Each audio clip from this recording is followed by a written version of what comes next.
Baie dankie. Welkom by Vanaand se Fokus. Is heerlik om weer hier in die ateljee te wees en met jou te gesels oor die grootste nuusgebeure. Ons gaan vinnig gou kyk wat alles op die agenda is voordat ons beweeg na ons gaste wat gaan deelneem aan Vanaand se Fokus gesprek. Op die agenda vanaand natuurlik wat verlede week in die parlement gebeur het wat betref die begroting en die goedkeuring van die fiskale raamwerk. Die ANC wat vennote gaan soek het buite die regering van nasionale eenheid.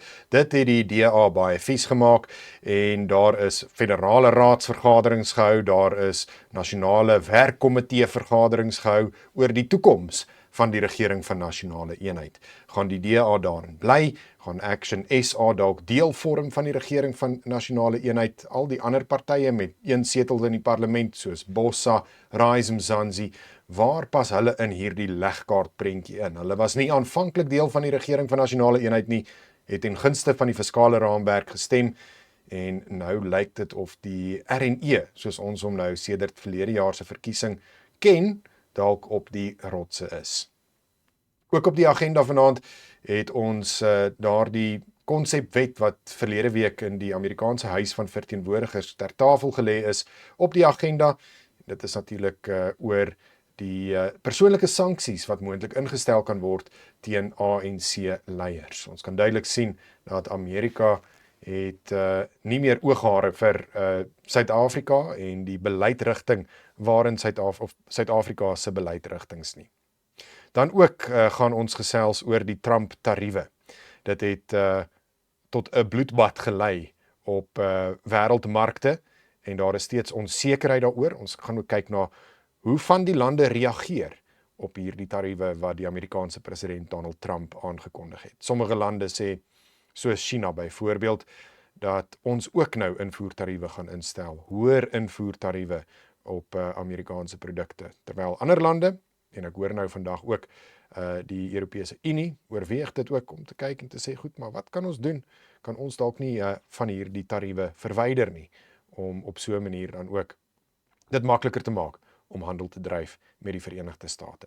By my hier in die ateljee het ek vir Paul Maritz, hy is direkteur van Free SA en doktorand aan die Universiteit van Leiden. Paul, lekker om jou hier te hê. Ek weet jy is woonagtig in Duitsland, so dit is lekker om jou hier in Suid-Afrika te verwelkom. Fokus, maar het was nou ek dink 'n paar jaar sedert ek laas hier was, so altyd 'n voorreg en baie dankie. Ek sien baie daarna uit om deur hierdie pittige kwessies te kou. En dan sluit op Zoom aan Jaco Kleinhans, hy is hoof van openbare skakeling by die Solidariteit Beweging. Jaco, altyd lekker om met jou te gesels. Goeienaand. Dit lyk of ons vir Jaco verloor het daar vir 'n oomblik. Ja, maar ek kan niks hoor nie. Jaco kan ons ongelukkig op die oomblik nie hoor nie. Ons gaan kyk of ons daardie klankverbinding met Jaco weer aan die gang kan kry. Jaco sal so deur die loop van die program ook dan weer by ons aansluit. Hy sluit via Zoom dan ook aan en ons gaan vinnig kyk of ons daai tegniese probleem ook kan beredder. Ek kry 'n duimpie op hierso van my tegniese regisseur Jaco. Goeienaand. Sukkel steeds om vir Jaco te hoor. Paul, ons gaan begin met die begroting wat verlede week, of die fiskale raamwerk wat verlede week goedgekeur is, nadat die ANC vir Action SA en 'n klomp ander partye in die parlement genader het, een setel partye genader het, om dan hierdie begroting deur te druk. Dit het natuurlik nagevolge vir die regering van nasionale eenheid, en ek dink die DA het met rede vergadering gehou oor sy toekoms binne die RNE. Die ANC wat nou ook 'n vergadering daaroor gehou het, en ek sien die adjunkpresident Paul Mashatile wat onder meer gesê het dat die regering of die DA moet skaam wees, die DA ministers moet eintlik nie eers opdaag vir werk nie. Hoe kan hulle voortgaan om in 'n kabinet te werk waarvan, of die regering waarvan hulle nie die begroting goedgekeur het nie. So daar is definitief 'n breekpunt waarna of het word op 'n mespunt gedryf, hierdie koalisieregering wat ons nou die RNE noem. Ja, so daar's eintlik heelwat perspektiewe en dit hang regtig af van watter kant of jy daarna kyk. Natuurlik uit die DA se perspektief uit en dit het ons baie duidelik van Mark Burke gehoor, die woordvoerder op die finansiële sake is, het hy gesê hulle moet natuurlik optree want as hulle nie optree nie, lyk dit natuurlik vir die gemiddelde DA kiezer en vir Suid-Afrikaners wat nie noodwendig vir die DA gestem het nie, maar wat 'n goeie dink van hulle het, lyk dit natuurlik asof die DA nou maar net vir sy 6 ministers en hoeveel ook al adjunkministers in vir hulle belang dat hulle in leksheid kan leef, nou maar net aangaan en dinge aanvaar. So natuurlik moet die DA opstaan en sê maar ons moes nou al met soveel kwessies sedert verlede jaar Mei maand die knie buig. Ek dink Bella is natuurlik kan dalk gesien word as een van die laaste strooipunte, maar op soveel punte het dit duidelik geraak dat die ANC se onderhandelings en koalisievermoë regtig nou maar net 'n bietjie sterker is, dat hulle dit 'n bietjie meer gewoond is. Dis vir my so interessant, Anton, dat daar soveel temas wat vir my herhaal as 'n mens Kodesa gaan lees en so aan, hoe die analises na die tyd gesê het, mense het die ANC se onderhandelingsvermoë absoluut onderskat. Hierdie ouens kom uit ten eerste 'n baie meer, kom ons sê, sosialistiese agtergrond, wat beteken onderhandelings en vakbondwese en so aan, is deel van hoe hulle dink, maar ook hulle onderhandelingsspiere is sterk, want hulle moet elke 5 jaar met mekaar intern onderhandel het. Hoeveel setels kry die SHKP, hoeveel setels kry die vakbonde, hoeveel setels kry die ANC, hoeveel setels kry die Vroueliga ensovoorts. So hulle onderhandelings en koalisiepolitiek is in 'n sekere sin, omdat hulle hierdie breë kerkbeweging probeer wees, sterk en fiks, en hulle was duidelik gereed daarvoor. En ek dink die DA is stelselmatig besig om by te kom en hulle besef hulle moes ergens 'n lyn trek en regtig by daai lyn gestaan het. En dit het maar net so uitgedraai dat dit hierdie 0,5% belasting op toegevoegde waarde was. Wat ons hierso, en dan so dis natuurlik uit die DA se perspektief uit en die ANC perspektief uit. Wat vir my die mees onaanvaarbare is, ek wil op 'n positiewe noot eindig, maar die mees onaanvaarbare, die mees negatiewe punt is Paul Mashatile se opmerking vanmiddag, dat hy sê, hoe kan die DA saamwerk met hierdie regering as hulle durf verskil van die begroting? Die afleiding wat jy daaruit moet maak is dat minister of dat adjunk president Mashatile glo, as jy deel van die regering van nasionale eenheid is, moet jy met die ANC saamstem. Dit is met ander woorde hoe hy dit sien. En dit is werklik waar, jy weet, ek wil weer eens vir Mark Burke aanhaal en sê dis 1920 politiek as hy so daaroor gaan dink. Dis net nie hoe dit werk nie. Die idee van 'n nasionale eenheidsregering wêreldwyd, dit beteken ons gaan praat oor goeters. En as die Vryheidsfront al is hy klein, of as die PA al is hy klein, 'n mening het oor iets, dan sal ons daaroor praat en ons sal saam 'n pad vorentoe kry. Dis nie die ANC sleep maar net die ander trokkies in hulle rigting nie. Die positiewe punt vir my is, as ek terugdink waar ons 10 jaar terug en 5 jaar terug was, het ek veel eerder hierdie politieke probleme, as wat ek een party het, wat ons almal maar net aan die neus lei en ons het geen keuse nie. Natuurlik is daar probleme, maar hierdie is iets waarmee ek eerder saamleef, as dat die ANC die 15.5 net in ons kele afgedruk het, en ons moes vanaand oor iets anders gepraat het, want ons kon nie eers hieroor redeneer nie. 'n ANC meerderheid, Paul, sou 17% BTW vir ons beteken het, want die aanvanklike was natuurlik 'n 2% BTW verhoging. Precies. Ons is nou op 'n 0,5%, maar dit is dalk die positiewe daarvan.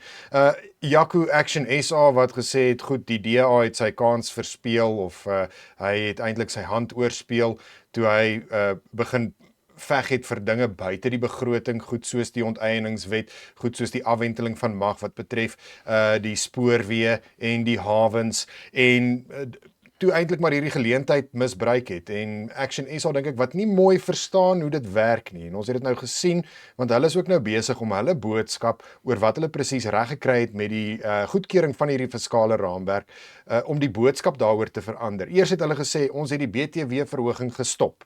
Gister hoor ons vir president Cyril Ramaphosa, hy sê, die nasionale tesourie het gesê, ons kan nie hierdie BTW verhoging stop nie. Ons kan nie eintlik dit omdraai nie. En Action SA wat nou sy boodskap so klein bietjie probeer verander, want ek dink hy besef, kom 1 Mei, dan staan daar 15,5% op ons almal se strokies.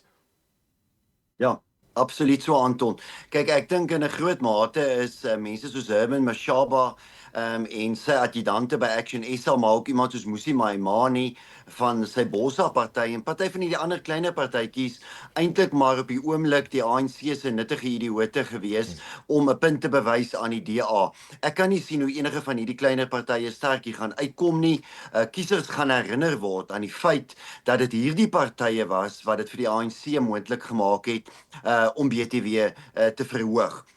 Ek stem egter saam dat die ANC weer eens aan ons bewys het hoe hulle ander partye eenvoudig uitoorlê en in 'n mate ook die DA uitoorlê. En die DA se probleme die afgelope week met hierdie begrotingskwessies strek terug na die aanvanklike onderhandelinge vir die regering van nasionale eenheid. Ek probeer eintlik sê dat ek dink die DA probeer op die oomblik goed bereik wat hulle moes bereik het met die aanvanklike onderhandelinge toe daar ooreengekom is om 'n regering van nasionale eenheid saam te stel. So die DA is eintlik permanent op die agtervoet met die onderhandelinge met die ANC. Die ANC besef dit terdee en hulle plaas die DA net verder en verder op die agtervoet. Hulle druk hulle elke keer nog 'n bietjie verder terug sodat die ANC uiteindelik sy doelstellings kan bereik.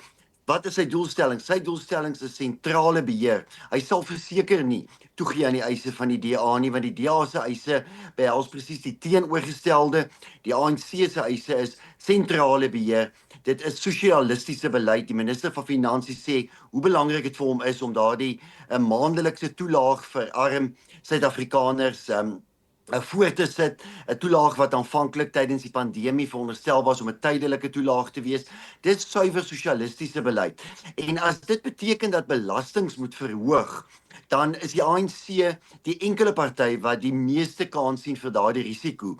Want sy kiesers het waarskynlik die grootste aptyd dan ook vir daardie risiko, omdat hulle so geweldig afhanklik is van SASSA toelaas. So die ANC sê vir sy kiesers, luister, daar gaan meer BTW wees, maar ek verseker daardie dat julle die geld kry wat julle elke maand kon kry. En die ANC het die party geword van mense wat van toelaas afhanklik is. Hulle is nie meer die party van werkende Suid-Afrikaners nie.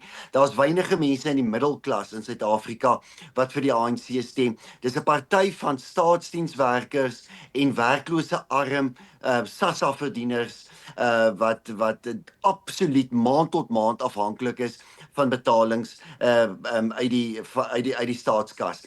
Wat dan belangrik is, hier speel ook iets af van die stryd binne die ANC.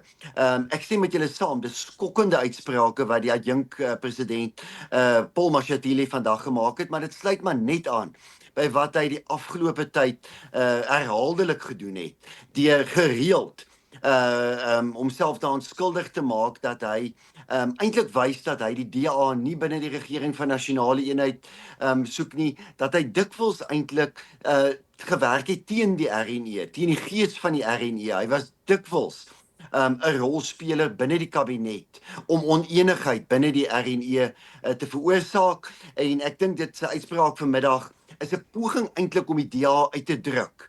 Kyk, hy wil eintlik hê die DA moet hulle goed vat en loop. Die DA sit en wag dat Ramaphosa hulle eintlik uitskop, die DA ministers in die kabinet afdank en uitskop, dan kan hulle sê hulle is eintlik die slagoffers hiervan. Die ANC dink ek hoop wel die DA sê kom ons vat ons goed en loop. Die probleem met daardie argument is as die DA dit doen, dan sit hulle 'n bietjie in die duister. Ek weet nie hoe hulle voete weer gaan vind as die primêre oppositieparty nie. Binne die parlement het die MK en tot 'n mate die EFF daardie posisie begin vervul. Ek dink die DA sien moeilik 'n terugkeer na daardie posisie en die ANC besef dis baie goed. So ja, dit is skokkende soort van politieke verwikkelinge die afgelope dae, maar kom ons wees eerlik, baie van ons het dit eintlik nou al vir maande verwag dat hierdie regering van nasionale eenheid slegs 'n tydelike instelling was. 'n Tydelike instelling was waarin die ANC weer kon konsolideer. Verlede week het ons in 'n tussenverkiesing gesien waar die ANC in Natal 'n setel selfs afgeneem het by een van die ander partye. Die ANC is 'n leierskap verkeer dink ek onder die persepsie dat hulle besig is om weer veld te wen. En ons het vandag 'n peiling gesien wat wys dat hulle steun gestyg het van 40% na 43%. Dit terwyl meer as 70% van Suid-Afrikaners, Anton, sê dat die ekonomie in 'n toestand is, dat dit sleg gaan met die ekonomie. En dit is dink ek die teenstrydigheid van die ANC. Wat ons nie altyd kan verreken nie. Ons almal is dit eens, dit gaan sleg in Suid-Afrika. Infrastruktuur verval, hier verhoog die BTW, belasting, persoonlike inkomste belastingkoerse word nie gewysig nie. Baie dinge waaroor ons ongelukkig kan wees, maar dan die teenkant of die teenstelling hiervan is die ANC wat met baie selfvertroue werk en die ANC wat sy steun self styg. Dit is die ongelooflike kontraste binne die Suid-Afrikaanse politiek. Paul, jy wou nog iets bygevoeg het? Ja, ek wil vinnig aansluit by wat Jaco gesê het. Daar was natuurlik onlangs in Duitsland die gedagte van die Vrye Demokrate wat ook uitgeskop is uit die regering uit einde verlede jaar en hulle het probeer om in die onlangse verkiesing daai argumente te gebruik soos wat Jaco nou genoem het om te sê ja, maar ons het opgestaan vir die belange van die mense en dit het daartoe gelei dat ons uitgeskop is en hulle het regtig probeer om met daai altruïstiese benadering 'n verkiesingsveldtog te dryf en dit was onsuksesvol in so 'n mate dat hulle nie meer in die nasionale parlement is nie. So ek dink dis baie interessant om te sien hoe dit wat op wêreldvlak uitspeel ook nou in Suid-Afrika begin gebeur wat miskien spreek van 'n bietjie volwasse wordende politiek. Net 'n laaste punt, die ANC is van mening dat hulle sê hulle weet nie waar hulle 32 miljard kan bymekaar kry wat hierdie 0,5% nou sou toemaak nie. Maar dis absolute nonsens. Net die geboue wat hulle hier, net die geld wat vermors word op belonings en op bonusse ensovoorts, sal ons 'n goeie pad soontoe kry. Ek is nog steeds van mening dat ek vroeër vanjaar ergens geskryf dat die 3 S'e, ons moet sekere departemente se muur sny, sekere departemente saamsmelt mekaar en ander moet ons afstuur provinsies toe want dit wat hulle op nasionale vlak doen is nie relevant nie. Laat die LER beheer vat van dinge soos onderwys en taalbeleide en so aan saam met beheerliggame. As ons hierdie goeders implementeer, kan ons baie maklik daai 32 miljard vind. Baie maklik is nou dalk 'n oorvereenvoudiging, maar dit is nie onmoontlik om 32 miljard rand in die hande te kry in die huidige begroting nie. Ek stem ten volle met Jaco saam. Dis 'n sosialistiese bril wat minister Gordhan Gwane aan het en hy kan nie op 'n ander manier na die wêreld en na die begroting kyk nie. Jaco, ek wil nog iets vra oor president Cyril Ramaphosa se uitsprake ook die afgelope naweek. Vrydag ontvang Ramaphosa en John Steenhuisen 'n brief van Business Unity South Africa en Ramaphosa wat erken het en gesê het, goed, in hierdie begroting dra 70% word bygedra deur die privaat sektor. Dit was sy kommentaar hieroor en ons het gehoor en dit het geklink. Dis nou maar hoe die hele week verloop het is. Daar's hoop en dan is daar weer wanhoop en dan is daar weer hoop en dan is daar weer wanhoop. As mens hoor na die uitsprake en mens kyk na die optrede, nou het ons hierdie brief gesien en die naweek was daar toe weer gesê ja, maar daar is nou weer kansse en die kanale is oop tussen die ANC en die DA na hierdie brief deur Business Unity South Africa. Gister hoor ons Ramaphosa sê, die sakewêreld sal nie vir ons sê wat ons moet doen nie. Al dra hulle 70% by, tot by hierdie begroting van Enoch Godongwana. So ook weer eens, ek weet Paul Mashatile maak skokkende uitsprake, maar skokkend om dit te hoor van president Cyril Ramaphosa, dat baie dankie dat julle sake doen hierso, en dat julle bydra tot die ekonomie, maar nee dankie, ons gaan nie na julle voorstelle luister nie. Ja, absoluut so Anton en dit is nou tipies Ramaphosa wat weer speel vir die populistiese kant van die ANC en ons ken hom, hy het dit gedoen met Bella, hy het dit gedoen met die onteieningswette. Dit is Ramaphosa. Daar's 'n reuse kontras in die reaksies van Steenhuisen en Ramaphosa op hierdie brief van Suid-Afrikaanse sakelei. Steenhuisen wat natuurlik gesê die DA heeltemal korrek, dat daar geluister moet word na die Suid-Afrikaanse privaat sektor, dat die privaat sektor geweldig belangrik is as belastingbetaler, werkskepper, verdiener van buitelandse valuta deur uitvoere. Ons luister byvoorbeeld na die sakesektor se ernstige kommer oor die diplomatieke geskil tussen Suid-Afrika en Amerika, hoe dit ons internasionale handel kan raak, hoe dit buitelandse beleggings kan raak. En dan sien partye soos die DA, die Vryheidsfront, en een of twee ander sien dit raak. Maar die hartseer is, kom ons wees eerlik, die meeste politieke partye in Suid-Afrika sien dit nie raak nie. Ek is ongelooflik teleurgesteld in wat president Ramaphosa sy reaksie was op sakelei, maar ek is teleurgesteld in die reaksie van die Inkatha Vryheidsparty, wie se leier gesê het dat ja wel 'n BTW-verhoging is nou nodig. Hierdie begroting is nodig sodat ons meer geld op die welsynsstaat kan spandeer. 'n IFP wat veronderstel is om daarom wysheid in hulle midde te hê wat dit kan raak sien. Action SA val vir die soort van retoriek van die ANC. Selfs partye soos Rise, Mzansi en Boza en al die partye val ook hiervoor. So ons moet baie eerlik wees, hier is ten spyte van die feit dat ek dink daar in Suid-Afrika eintlik 'n groot konsensus is dat ons ekonomies diep in die moeilikheid is, dat Suid-Afrika op 'n soort van fiskale afgrond afstuur. Ons ekonomie groei nou al vir meer as 'n dekade eintlik nie meer nie. Die staatskas is in 'n krisis met staatsskuld wat styg, rente op staatsskuld wat toeneem, 'n onvolhoubare welsynsstaat wat ons nie kan aanhou betaal nie, 'n kleiner wordende belastingbasis wat al hoe swaarder kry. Kyk, dis nou die tweede jaar in 'n ry wat ons belastingskale nie aangepas word nie. So elkeen van ons raak net armer. Elke jaar ons betaal net 'n groter persentasie belasting van ons inkomste. Nou moet ons nog meer BTW betaal. Dit beteken alles gaan styg. En dan is daar 'n groot stuk stygings in lewenskoste julle wat ons moet in ag neem. En dit is die geweldige verswakking van die rand die afgelope paar dae. Die rand wat omtrent in duie staat julle, die rand het vanmiddag sy swakste punt ooit in die geskiedenis teen die Britse pond behaal toe hy R25 teen 'n pond verhandel het. Dit beteken ook ons almal verarm eenvoudig saam met die verswakking van die rand. So ons ekonomie verkeer in 'n krisis. Suid-Afrikaners stem saam daarmee. Daar's 'n peiling wat wys 73% van Suid-Afrikaners voel die ekonomie verkeer in 'n ernstige krisis. Maar ons verskil wel duidelik oor wat die oplossings is. Ek dink ons is oortuig daarvan en daarmee stem ek saam met dan verskeie groepe in die privaat sektor, maar ook sommige politieke partye soos die DA en die Vryheidsfront Plus, dat die enigste manier om Suid-Afrika se ekonomiese probleme op te los is deur ekonomiese groei. Net groei gaan hierdie probleme oplos en jy gaan die ekonomie laat groei met laer belasting, minder regulasies, minder regeringsspandering, minder regulasies wat veral buitelandse handel belemmer. Dit sluit ook in swak buitelandse beleid, beter handelsooreenkomste. Dit is wat nou nodig is, Anton. En my gevoel is dat as jy luister na Godongwana, na Ramaphosa, na Mashatile, na hulle almal, is dit nie die taal wat hulle praat nie. Dis nie waarmee hulle besig is nie. Hulle is besig om te praat oor die welsynstaat, die sosiale spandering, die sosialistiese agenda en sentrale regeringsbeheer. En dis eintlik al waarmee hulle besig is. Net hierna gesels ons verder oor die Amerika of die buitelandse beleid en ook wat vanuit Amerika gebeur wat betref Suid-Afrika, maar ons gaan nou eers na 'n advertensieflits luister. Jy is ingeskakel op Fokus, saam met my Anton Meyer, my gaste Paul Marits, hier by ons in die ateljee Jaco Kleinhans, wat via Zoom inskakel. Baie dankie ook vir die boodskappe wat julle deurstuur. Jy kan ook altyd saamgesels, ons WhatsApp nommer 066 374 6193.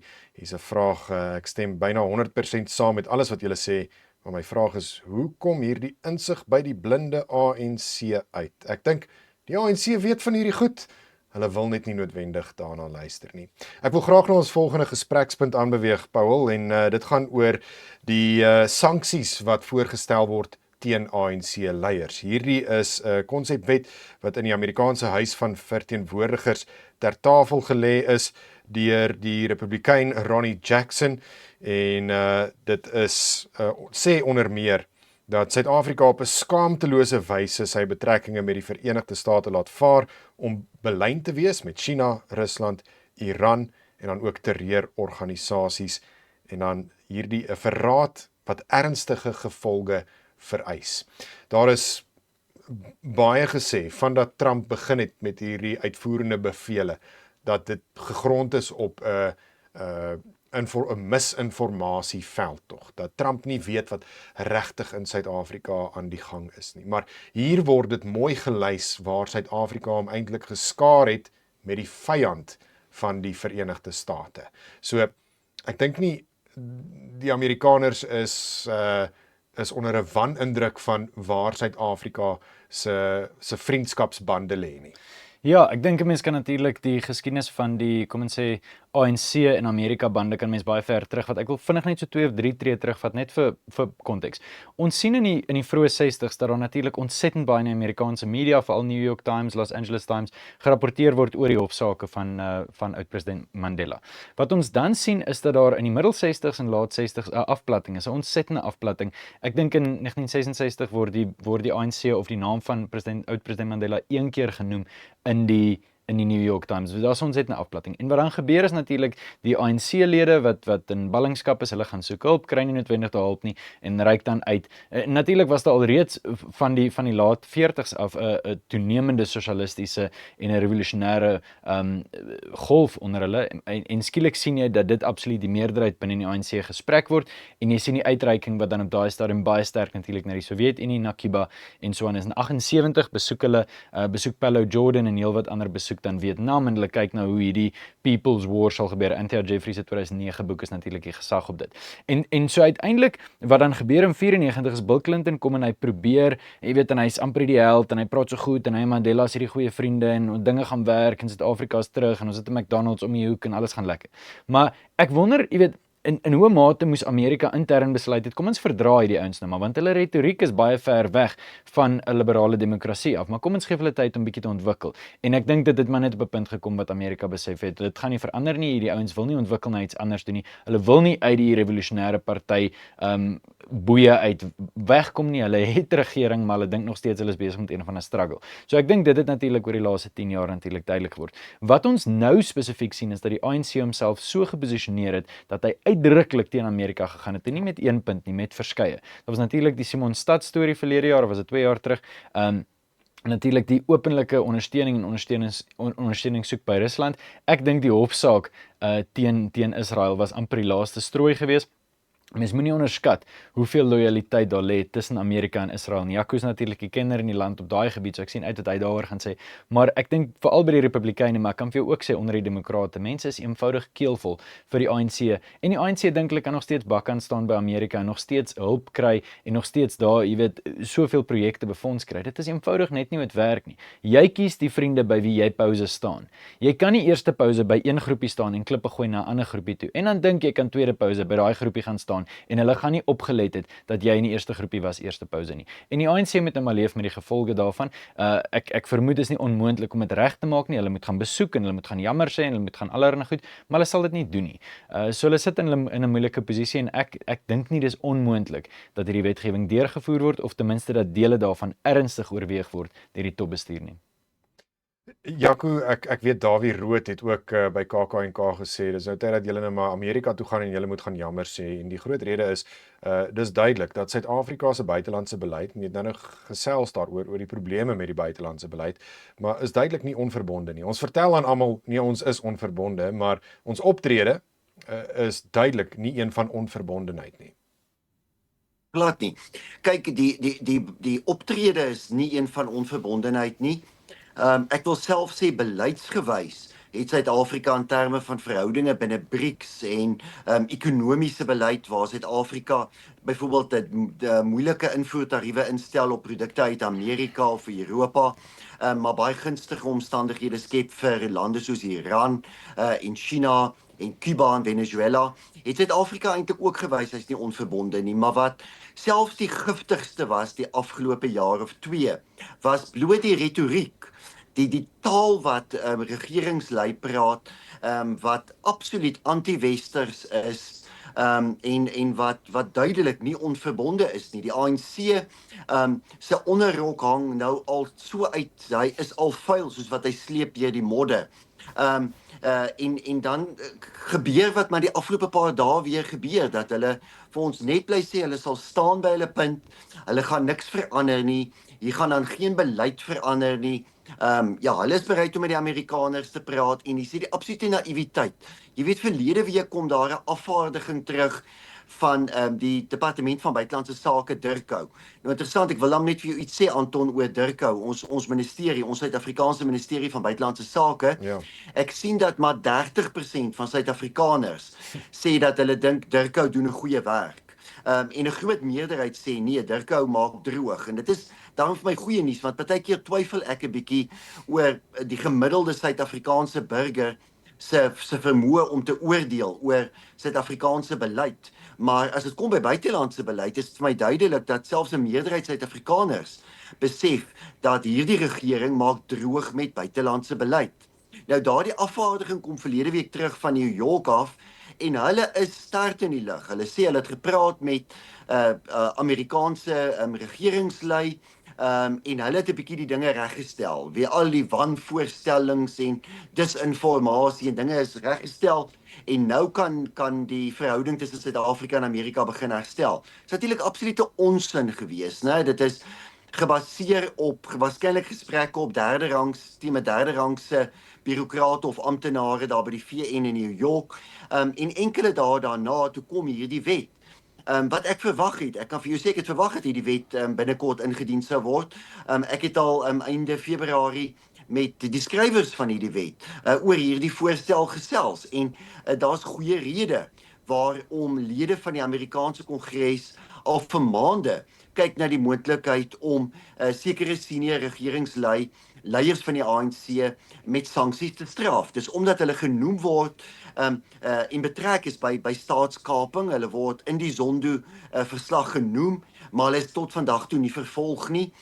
Dis 'n goeie rede want daar is 'n wetgewing wat in 2012 deur die Amerikaanse Kongres goedgekeur is, die sogenaamde Magnitsky wetgewing wat bepaal dat die Amerikaanse regering kan senior politici in ander lande sanksies teen instel as hulle by korrupsie betrokke was of menseregte vergrype ook by betrokke was. So hierdie maak sin. Dit maak absoluut deeglik sin dat die Amerikaanse regering hierdie stappe sal neem. So ek wil vir jou sê, ja, 'n jaar gelede het hierdie wet gedien ook in die Kongres, maar sonder die klousule oor sanksies teen politici. En toe is dit in die Huis van Verteenwoordigers goedgekeur, maar nie in die Senaat nie, omdat die Demokrate die Senaat beheer het. Hierdie keer dink ek gaan hierdie wet wel goedgekeur word.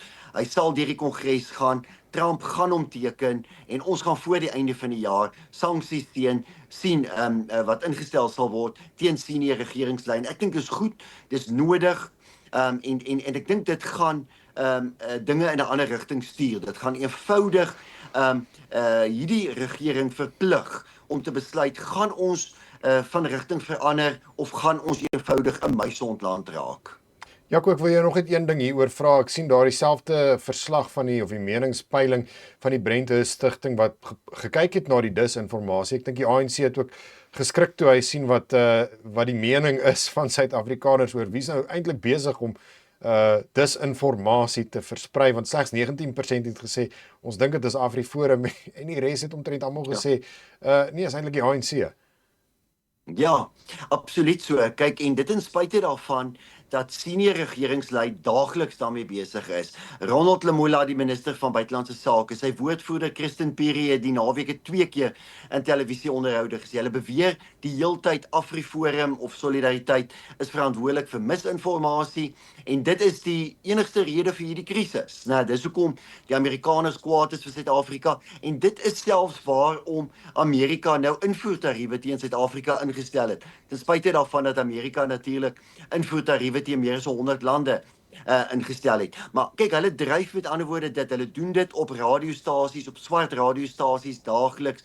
Hulle doen dit op Engelse televisiekanale elke dag en ten spyte daarvan sê minder as 20% van Suid-Afrikaners, hulle dink ons is verantwoordelik daarvoor en sê 'n reuse meerderheid, hulle dink dit is hierdie regering se skuld. Dit is hierdie regering se skuld dat daar 'n diplomatieke geskil tussen Suid-Afrika en Amerika is en dit wys weer eens vir my dat jy kan die mense net so lank bly flous en ek dink dis 'n belangrike punt want Anton, jy het nou net in 'n vraag so begin raak daaraan. En ek dink een van die dinge wat ontbreek in Suid-Afrika, ek dink een van ons groot uitdagings, is dat niemand regtig uitkom by die ANC-kiesers nie. Niemand praat met die ANC-kiesers behalwe die ANC nie. Ja. En as ek sê die ANC-kiesers, is dit die mense wat verlede jaar vir die ANC gestem het, maar ook mense wat in die verlede vir die ANC gestem het. Die DA misluk daarin. Hy kom nie by daai mense uit nie, maar niemand van ons doen dit nie. En daarom dink ek is daar eintlik 'n reuse gaping. Daar's 'n reuse geleentheid om jou tipiese ANC-kiesers te bereik met 'n behoorlike veldtog om die waarheid vir hulle te vertel. Ek dink al lê 'n reuse uitdaging voor vir alle aanloop tot volgende jaar se munisipale verkiesing. Dan kom ons by ons laaste gesprekspunt en sedert verlede week Woensdag is daar globale paniek en triljoene dollar se waarde van die verskeie wêreldmarkte afgevee nadat die Amerikaanse president Donald Trump sy Trump-tariewe aangekondig het. Ek sien gister het hy dit vroeg vanoggend eerder het hy dit medisyne genoem. Ons het 'n bietjie medisyne nodig om dinge weer reg te maak. En dit is deur die bank heen 'n 10% tarief en dan vir sommige lande wat dalk 'n antagonistiese houding teenoor Amerika inneem, baie hoër tariewe. Suid-Afrika wat 'n 31% invoertarief in die gesig staar, daardie tree Woensdag in werking. Maar Paul, dit is interessant om te sien hoe daar ook wêreldwyd gereageer is. Ek lees nou meer as 50 lande wat al reeds gesê het, goed, ons gaan met Amerika in gesprek tree om te kyk of ons nie ergens 'n ooreenkoms kan aangaan om dan ontslae te raak van hierdie strawwe tariewe nie. Ja, ek dink mense kry natuurlik die, kom ons sê, die linkslenende, en ek dink nie eers as al die demokrate nie, dis die ver linker demokrate wat absoluut sê ja, Trump het geen idee wat hy doen nie, gaan die land net sink en hy het geen plan nie. Die realiteit is, dis 'n teorie, dis iets wat hy probeer. Natuurlik sal 'n mens kyk waartoe dit gaan, maar dit is gebaseer op heelwat geskiedenis en heelwat feit. Natuurlik praat Trump baie van 'n tyd voor sterk inkomstebelastings toe Amerika ontsettend baie geld verdien het uit tariewe uit. En hy sê dit was goed, dit was 'n goeie tyd, ons het wêreldklas produkte geproduseer en ons het dit uitgevoer en was goed en ons moet daartoe teruggaan. Daar's natuurlik werksgeleenthede en dis meer wat saamkom wanneer jy weer 'n land word wat meer produseer. Ons moenie 2008 uit die oog uit verloor nie. Sedert 2008 het die dollar omtrent 40% sterker geword as heelwat ander wêreldgeldeenhede. En die probleem daarmee is natuurlik, as jou geldeenheid te sterk is, raak dit ontsettend moeilik vir ander lande om jou produkte in te voer. So jy word 'n ekonomie wat invoer, maar dit raak baie moeilik vir jou om jou produkte uit te voer. En wat Trump op hierdie stadium doen is nou probeer hy die groot maatskappye oortuig om in Amerika te kom produseer, maar dit raak baie moeilik om hy produkte te verkoop. Hoekom? Want Frankryk het 'n groot tarief op jou, of want die euro het aansienlik swakker geraak teenoor die dollar in die laaste 15-16 jaar. 'n Goeie voorbeeld is, ek woon nou in Duitsland. Ons kan nie in Switserland enigiets doen nie. Ek kan nie in Switserland koffie koop nie, want dit kos wat 'n bord kos in Duitsland sal kos. En dit is eenvoudig omdat hulle geldeenheid ontsettend sterk is en natuurlik Switserland verkies dat hulle verskeie redes hoekom dit vir hulle werk. Maar Amerika is 'n massiewe land met 'n massiewe ekonomie en dit kom maar net voor, wel natuurlik, en dis ook een van die redes hoekom Trump verkies is in die eerste plek in 2016, omdat die middelklas in 'n sekere sin gestagneer het. Dit wat 'n dollar kon gekoop het, dit wat 'n enkel inkomstehuis kon gedoen het 50, 60 jaar terug, is eenvoudig nie moontlik nie. En ek sê nie mens gaan absoluut terug kan gaan soontoe nie, maar wat Trump besef is die waarde van Amerikaanse produksie moet terugkom.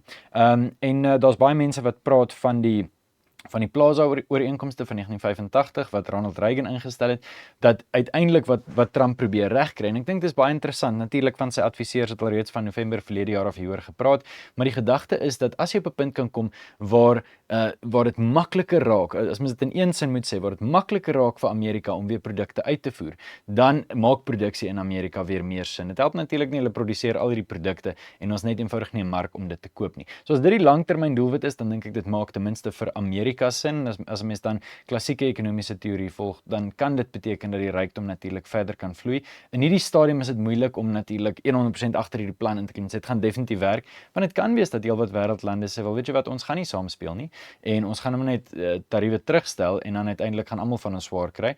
Maar ek is geneig om te dink dat gesprekke gaan plaasvind. As Amerika een van jou grootste handelsvennote is en dit raak skielik vir jou moeilik om handel te dryf, dan is die mees logiese ding in 'n moderne samelewing om net te gaan, kom ons praat hieroor.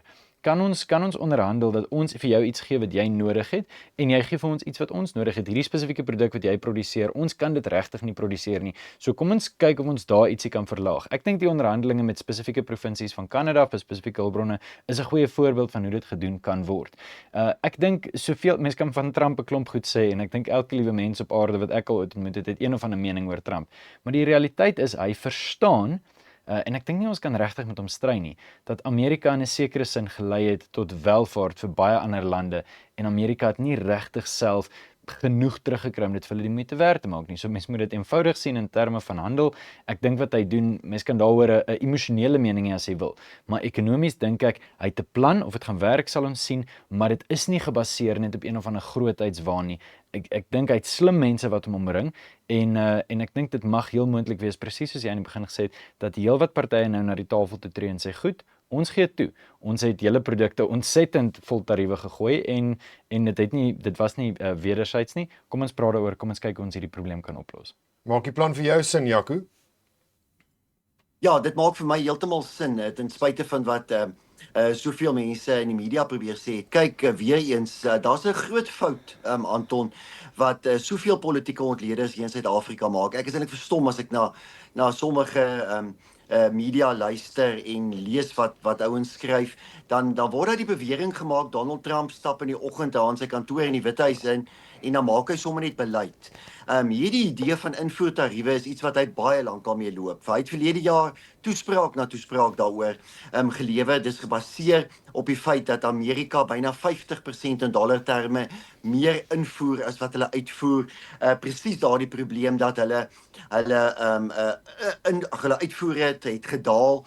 Hulle invoere het geweldig gestyg. Hulle was nie meer mededingend nie. Dis dikwels weens ander lande wat hoë invoertariewe teen Amerika ingestel het. Kyk maar dat dit wat nou uitgekom het die afgelope week of 2, die vlakke van invoertariewe wat soveel ander lande het, 'n land soos Vietnam en 'n land soos China en die Europese Unie selfs wat hoë invoertariewe op Amerikaanse produkte het. So ek dink dit maak sin. Ek dink die oplossing hiervoor lê by dit wat ons sien Indonesië vandag aangekondig het. Dit wat Taiwan vandag aangekondig het. Dit wat Mexico bevestig het. Die Italiaanse eerste minister Giorgia Meloni praat daai selfde taal. Ons sien dit van verskillende lande wat sê ons gaan nie vergeldingstariewe instel nie. Ons gaan met Trump onderhandel hieroor. En toe het ons selfs vanmiddag gesien dat die Europese Unie gesê het hulle is bereid om te kyk na 'n moontlikheid ten minste binne die vervaardigingssektor vir 'n nulbasis tariewe. Met ander woorde, eintlik 'n soort van vryhandelsooreenkoms tussen die EU en Amerika. En dit is waarheen ons moet beweeg. Ek dink Kanada maak 'n reuse fout. Trump het 'n politieke speelbal geraak in die Kanadese verkiesing wat binnekort plaasvind. En Kanada se ekonomie gaan geweldig skade ly weens hierdie tariewe, want Kanada is ekonomies baie meer afhanklik van Amerika as wat Amerika van Kanada afhanklik is. So ek dink die Kanadese benader dit verkeerd. Ek dink Suid-Afrika benader dit totaal en al verkeerd. Ons het selfs gesien dat Zimbabwe oor die naweek aangekondig het dat hulle alle invoertariewe op Amerikaanse produkte gaan afskaal na 0% en daardeur natuurlik wil hê dat Amerika dieselfde moet doen. Ek dink dit is waarheen ons beweeg, na 'n meer billike handelsomgewing. Ek dink ons is almal ten gunste van vryhandel, goeie gesonde vryhandelsomstandighede in die wêreld, maar kom ons wees eerlik, Suid-Afrika het homself al baie skuldig gemaak aan onbillike handelspraktyke. Ons geweldige hoë invoertariewe op motors, op sekere kossoorte, op verskeie ander produkte uit Amerika wat dit vir die Amerikaanse bedrywe onmoontlik maak om na Suid-Afrika uit te voer.